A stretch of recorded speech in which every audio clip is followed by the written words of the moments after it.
March 25 நமது அனுதின மன்னா ஊழியங்களின் வாழ்த்துக்களுடன் இன்றைய நற்செய்தி. பிறரை நேசிப்பதன் மூலம் தேவனை நேசி. இன்றைய வேதாகம பகுதி மத்தேயு 25 அதிகாரம் வசனங்கள் 31 முதல் 40 வரை. அன்றியும் மனுஷகுமாரன் தமது மகிமை பொருந்தினவராய் சகல பரிசுத்த தூதரோடும் கூட வரும்போது தமது மகிமையுள்ள சிங்காசனத்தின் மேல் வீற்றிருப்பார். அப்பொழுது சகல ஜனங்களும் அவருக்கு முன்பாக சேர்க்கப்படுவார்கள். மேய்ப்பனானவன் செம்மறியாடுகளையும் வெள்ளாடுகளையும் வெவ்வேறாக பிரிக்கிறது போல அவர்களை அவர் பிரித்து செம்மறியாடுகளை தமது வலது பக்கத்திலும் வெள்ளாடுகளை தமது இடது பக்கத்திலும் நிறுத்துவார். அப்பொழுது ராஜா தமது வலது பக்கத்தில் நிற்பவர்களை பார்த்து, வாருங்கள், என் பிதாவினால் ஆசீர்வதிக்கப்பட்டவர்களே, உலகம் உண்டானது முதல் உங்களுக்காக ஆயத்தம் பண்ணப்பட்டிருக்கிற ராஜ்யத்தை சுதந்தரித்துக் கொள்ளுங்கள். பசியாயிருந்தேன், எனக்கு போஜனம் கொடுத்தீர்கள். தாகமாயிருந்தேன், என் தாகத்தை தீர்த்தீர்கள். அந்நியனாயிருந்தேன், என்னை சேர்த்து கொண்டீர்கள். வஸ்திரமில்லாதிருந்தேன், எனக்கு வஸ்திரம் கொடுத்தீர்கள். வியாதியாயிருந்தேன், என்னை விசாரிக்க வந்தீர்கள். காவலில் இருந்தேன், என்னை பார்க்க வந்தீர்கள் என்பார். அப்பொழுது நீதிமான்கள் அவருக்கு பிரதியுத்தரமாக, ஆண்டவரே, நாங்கள் எப்பொழுது உம்மை பசியுள்ளவராக கண்டு உமக்கு போஜனம் கொடுத்தோம்? எப்பொழுது உம்மை தாகமுள்ளவராக கண்டு உம்முடைய தாகத்தை தீர்த்தோம்? எப்பொழுது உம்மை அந்நியராக கண்டு உம்மை சேர்த்து கொண்டோம்? எப்பொழுது உம்மை வஸ்திரம் இல்லாதவராக கண்டு உமக்கு வஸ்திரம் கொடுத்தோம்? எப்பொழுது உம்மை வியாதி உள்ளவராகவும் காவலில் இருக்கிறவராகவும் கண்டு உம்மிடத்தில் வந்தோம் என்பார்கள். அதற்கு ராஜா பிரதியுத்தரமாக, மிகவும் சிறியவராகிய என் சகோதரரான இவர்களில் ஒருவனுக்கு நீங்கள் எதை செய்தீர்களோ அதை எனக்கே செய்தீர்கள் என்று மெய்யாகவே உங்களுக்கு சொல்லுகிறேன் என்பார்.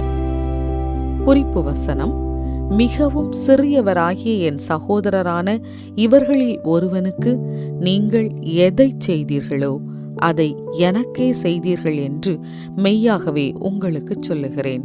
மத்தேயு 25:40.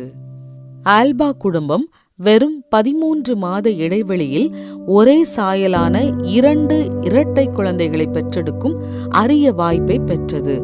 13 மாத இடைவெளியில் பிறந்த 2 ஜோடி இரட்டையர்களை வைத்துக்கொண்டு அவர்கள் அன்றாட வேலைகளையும் குழந்தைகளை வளர்க்க வேண்டிய பெற்றோரின் கடமைகளையும் எவ்வாறு சமாளிக்க முடிந்தது?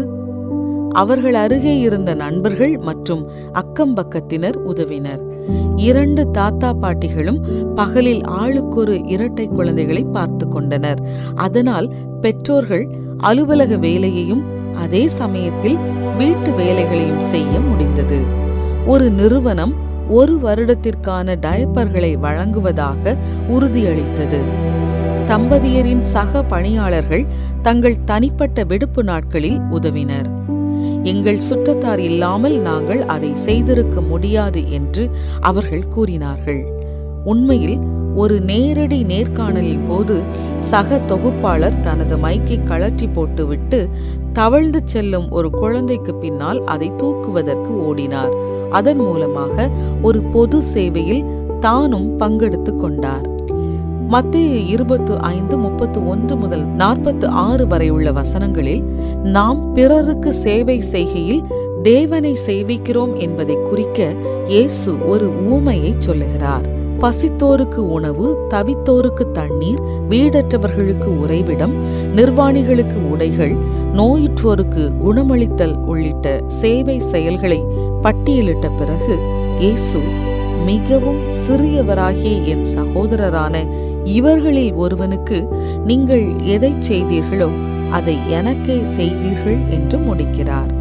நம்முடைய இரக்கத்தையும் சேவையையும் உண்மையில் மறைமுகமாக பெறுவது கிறிஸ்து இயேசுவே என்று கற்பனை செய்வது நமது சுற்றுப்புறங்களிலும் குடும்பங்களிலும் சபைகளிலும் உலகிலும் சேவை செய்வதற்கான உண்மையான உந்துதலாகும். பிறரின் தேவைகளுக்கு தியாகமாக நாம் செலவிட அவர் நம்மை உணர்த்துகையில் நாம் அவருக்கு சேவை செய்கிறோம். நாம் பிறரை நேசிக்கையில் நாம் தேவனை நேசிக்கிறோம்.